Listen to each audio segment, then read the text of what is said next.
Throughout this listening and clear speaking course, we will be taking a look at strategies to improve pronunciation through each module.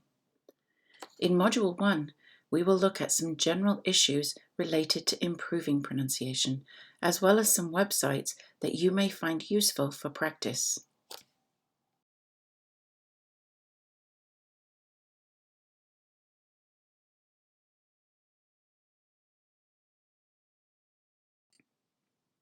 In a diverse country like Canada, many people speak English with an accent that is different to the mainstream Canadian English accent, and that's fine.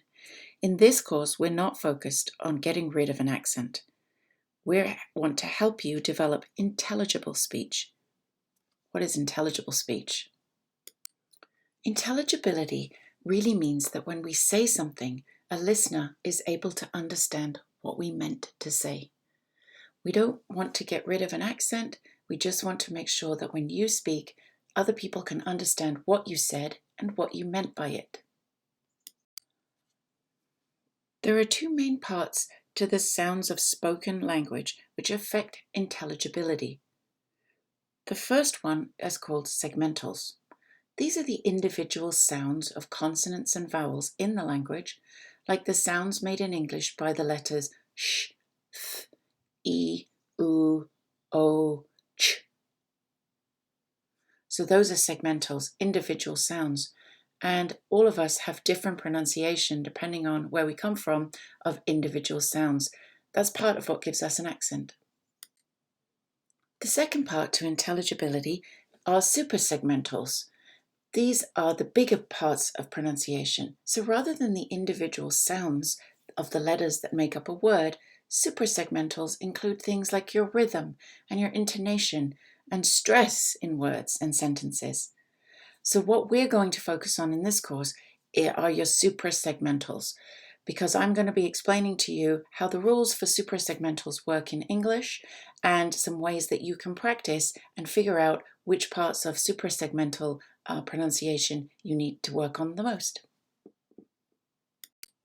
Now, that's not to say that segmentals aren't important, and if you do know that certain sounds of English are very difficult for you, or sometimes you're asked to repeat yourself when using very specific words or phrases that include these sounds, there are some excellent online tools that can help you practice your segmentals.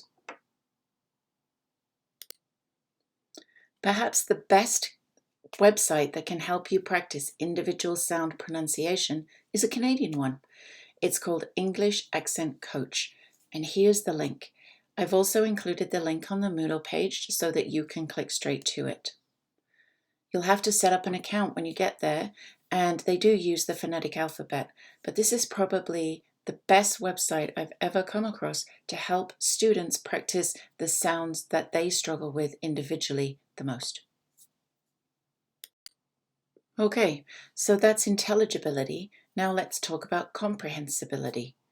What does that word mean? Well, have you ever noticed that when you are listening to some speakers of English, that they are very easy to understand? While with others, you have to work a lot harder to understand what they're saying. So, the amount of effort that the listener has to make to understand someone is known as comprehensibility. The more you will understand about supersegmentals of English, the more comprehensible your language will be. So let's just go back over some of those terms.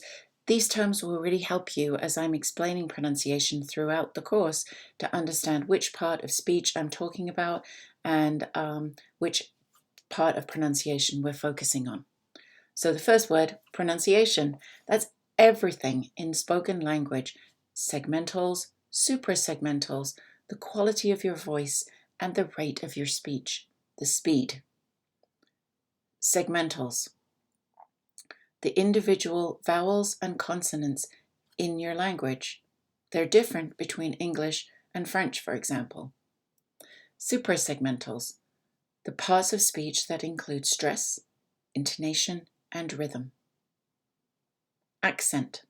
This means a pattern of pronunciation that is perceived, I can hear it, and recognized by different speakers of a language. I'm from the UK. If I meet someone else from the UK, immediately I recognize their accent. Comprehensibility. The ease or difficulty a listener experiences when trying to understand spoken language. Intelligibility. How well the speaker's message is understood by a listener. And fluency.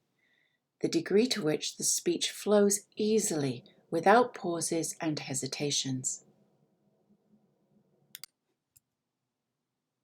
So, throughout the course, we're going to think about the following topics in pronunciation: word stress, sentence stress, thought groups, intonation, and some overall strategies to improve intelligibility. Each module is going to have practice activities based on the listening files we've been working with. You have a task for Module 1. Go to EnglishAccentCoach.com and set up an account. Try to spend at least 10 minutes a day practicing on the website. You can practice on your computer, from your iPad or phone. You just need some headphones or speakers. It's really going to make a difference. Over the years, many of my students have used this website, and the improvement in their pronunciation has been incredible.